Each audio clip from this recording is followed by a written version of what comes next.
Yeah, that airplane just lost the engine here. He's not talking to me. Yeah, but he's going to lose a wing. There he goes. There he goes.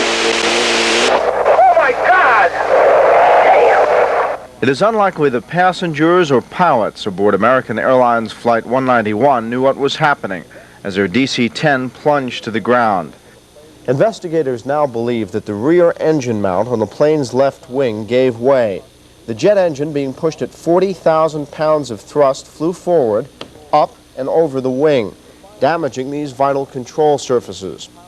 In the final moments of Flight 191, the pilot had no more control of the plane than did one of the passengers. Since the cause of the crash is unknown, critics say the Federal Aviation Administration should have immediately grounded all DC-10s, instead of just ordering an inspection of the planes following the Chicago accident. You have the planes on the ground right now because you feel that they shouldn't fly. They are not going anywhere. Okay, fine. Should they have been on the ground immediately following the crash and never gone back up again? That's the question.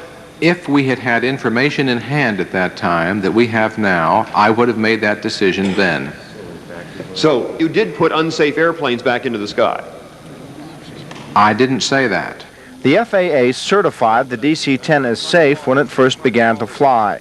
The FAA approved airline maintenance procedures and supervised airline maintenance facilities.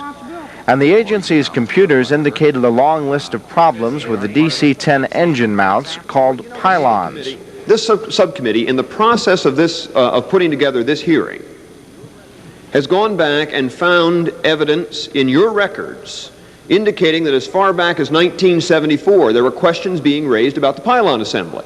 Our computer printout of our reports did not indicate to me an exceptional pattern of failure in this area. This is not the first time the FAA has been criticized for its handling of safety matters involving the DC-10. When problems were discovered with the plane's cargo door, FAA Administrator John Schaefer made a gentleman's agreement with McDonnell Douglas that the planes would be fixed without a government order. The DC-10 that crashed in Paris, killing 346 people, had not been repaired. But that crash killed mostly foreigners, and it was soon forgotten. The accident in Chicago struck closer to home. Millions watched the grim cleanup on national television. And that publicity has now moved the issue of airline safety off the back burner. When this committee first held hearings on the FAA, there was virtually no news coverage. Shortly after the Chicago crash, there was standing room only and worldwide reporting of an issue some people had been trying to raise for years. But I think it is well known by now, if it hasn't been at any time in the past, that FAA's maintenance procedures, that FAA's inspection procedures are not adequate to ensure the safety, and that the procedures need to be revised, and that the judgment of people in command or in charge of or administering the safety requirements has to be severely in question. People will draw their own inferences. I have mine. We began the series of reports by asking the question, is it safe to fly? The answer is yes. Commercial aviation is among the safest means of travel.